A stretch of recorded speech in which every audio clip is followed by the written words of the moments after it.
Laqad kana lakum fi Rasulillahi uswatun hasanah. Sungguh ada pada diri Nabi sallallahu alaihi wasallam suri teladan terbaik untuk kita.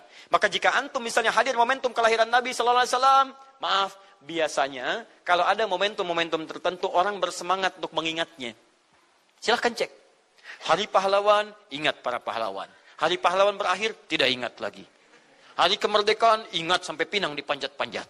Begitu dipanjat, kenapa panjat pinang? Masya Allah, menghormati pahlawan. Hari pahlawan sampai naik panjat pinang. Luar biasa. Ada yang tarik tambang, ya, menghadirkan energi para pahlawan. Antum bisa bayangkan, momentumnya ada. Begitu hilang itu semua, tiba-tiba hilang lagi kemudian ingatan kita. Artinya, selalu ada momentum untuk mengajak kita mengingat sesuatu. Begitu Ramadan, ingat lagi amalan. Hilang Ramadan, hilang lagi kemudian amalan. Nah, jadi apa yang terbaik dihadirkan? Ketika ada momentum itu, maka para ulama kemudian mencoba untuk menampilkan nilai-nilai tadi untuk mengembalikan kita pada tuntunan Nabi sallallahu alaihi wasallam. Maka ditulislah kemudian sirah-sirah Nabi. Disampaikan untuk mengenalkan Nabi Muhammad sallallahu alaihi wasallam. Mumpung mereka ingat. Disampaikanlah pengajaran-pengajaran tentang Nabi. Disampaikan ada pujian-pujian salawat kepada Nabi. Kalau yang dimaksudkan tentang nilai-nilai ini, maka dari dulu sudah ada. Sudah ada. Dan yang sudah ada ini tidak dibatasi dengan waktu. Bukan muncul Rabiul Awal saja.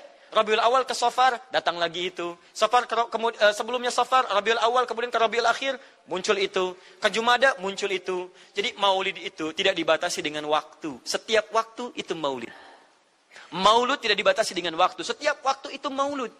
Tapi kalau ada momentum bersamaan dengan waktu kelahirannya, kemudian kita hidupkan untuk mengenal kepada Nabi, dalam bentuk yang tadi disunahkan dalam Al-Quran dan Sunnah, itu tidak ada masalah. Yang ada masalah itu adalah ketika menghadirkan hal-hal yang bertentangan dengan Al-Quran dan Sunnah Nabi Sallallahu Alaihi Wasallam. Misal, maaf, dulu orang sudah terbiasa mengkaji tentang Nabi, menyampaikan risalah Nabi. Kemudian diisi misalnya, maaf dengan hal-hal yang bertentangan dengan keadaan-keadaan Nabi. Misal, saya ingin mengajarkan tentang Nabi, tapi ketika mengajarkan tiba-tiba mengatakan, pada saat ini Nabi pun datang bergabung bersama kita. Itu yang tidak kita sepakati. Jelas ya? Misal yang kedua, antum nih, mohon maaf, kerja di instansi. Bertepatan dengan Maulid Nabi, kita adakan peringatan. Padahal antum cuma ingin mengeluarkan anggaran saja dari situ. Itu bid'ah. Bid'ah. Mengeluarkan anggaran, sekedar hanya ingin dapat anggaran untuk dalam momentum Maulid Nabi, itu yang bid'ah. Maulid bukan makan-makan. Jadi kalau antum mengadakan Maulid Nabi hanya sekedar untuk makan-makan, itu yang bid'ah. Tapi kalau antum ingin belajar menghadirkan momentum itu untuk mengisi ta'lim, sama aja dengan ta'lim kita sekarang. Apakah ada hadis Nabi mengatakan ta'lim khusus di hari Ahad jam 8 pagi sampai jam 10? Tidak ada. Di ta'lim kita bid'ah ini. Jadi kalau antum pahami setiap yang tidak ada contohnya itu bid'ah, Masya Allah, maka akan ada banyak bid'ah dalam kehidupan. Mushaf itu bid'ah, karena nggak ada contohnya zaman Nabi Sallallahu Alaihi Wasallam.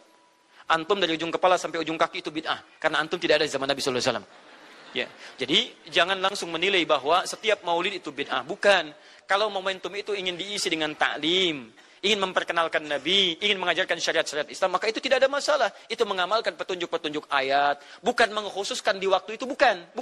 Karena ta'lim itu dibuka di setiap waktu, tapi menjadikan waktu itu untuk momentum, karena setiap orang sedang ingat Nabi pada saat itu. Jelas ya? Kapan lagi kita mendapati orang ingat Nabi? Maka ajarkan itu dan pesankan pada saat itu. Teman-teman, jangan cuma pada waktu ini ya, setiap waktu kita amalkan ingatan kita kepada Nabi Sallallahu Alaihi Wasallam. Makanya saya kalau diundang, Ustaz ada maulid Nabi, saya datang untuk ceramah. Untuk menyampaikan pesan-pesan terkait dengan Nabi Sallallahu Alaihi Wasallam. Adapun masalah ritual-ritual saya tidak ikutan. Makanya paham, begitu saya datang pas ceramah. Ceramah, saya berikan ceramahnya. Nabi begini, apa itu maulid? Allahu alam. Bukan Allahu alam, kan antum bikin spanduknya di sini.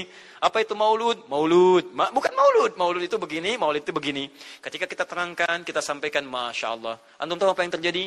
Mereka mulai sholat dengan baik, masjidnya mulai ramai. Besoknya tidak ada ramai-ramai lagi. Begitu ada maulid, ceramah lagi. Ternyata ceramahnya nggak sampai maulid lagi. Besoknya ceramah lagi. Ahadnya ada waktu taklim. Dan itulah cara terbaik untuk memberikan penjelasan kepada masyarakat untuk mencintai Rasulullah Sallallahu Alaihi Wasallam.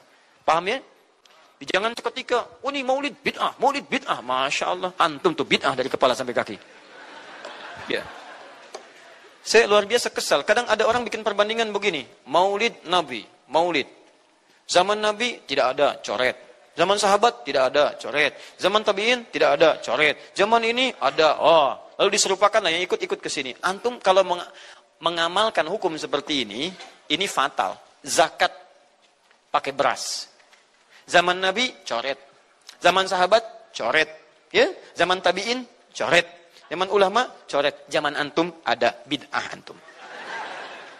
Cara menyimpulkan hukum bukan seperti ini. Lihat turunannya, lihat dalilnya, lihat pemahamannya, lihat turunan-turunan fikihnya.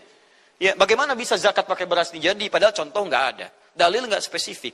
Ayo coba temukan. Nabi zakat pakai beras. Temukan.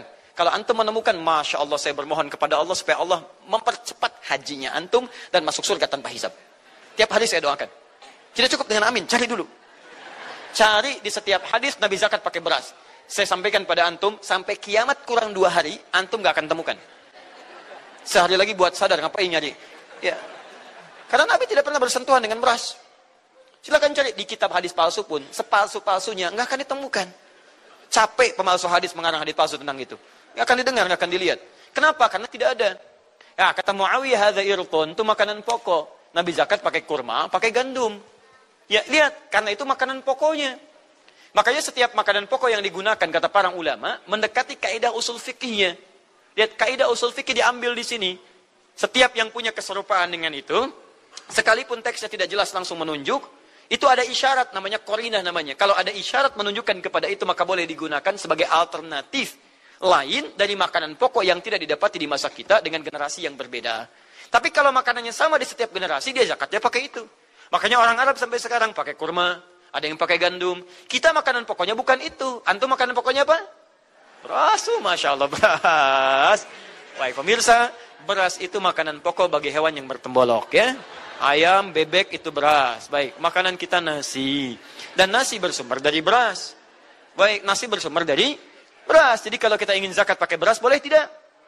Nah, lihat bagaimana cara pendekatannya. Dalil belum ditemukan aslinya. Seperti maulid tadi, menyikapi dengan taklim macam-macam, nggak ada nas aslinya. Tapi korinahnya ditemukan, sama-sama makanan pokok, sama-sama taklim, sama-sama meminta untuk ikut ajaran, sama-sama mereka ingat tentang Nabi SAW. Maka semua hukum itu kita terapkan, jadilah hukum terapan dalam kehidupan kita. Paham? Dan itu tidak disebut dengan bid'ah. Jelas ya?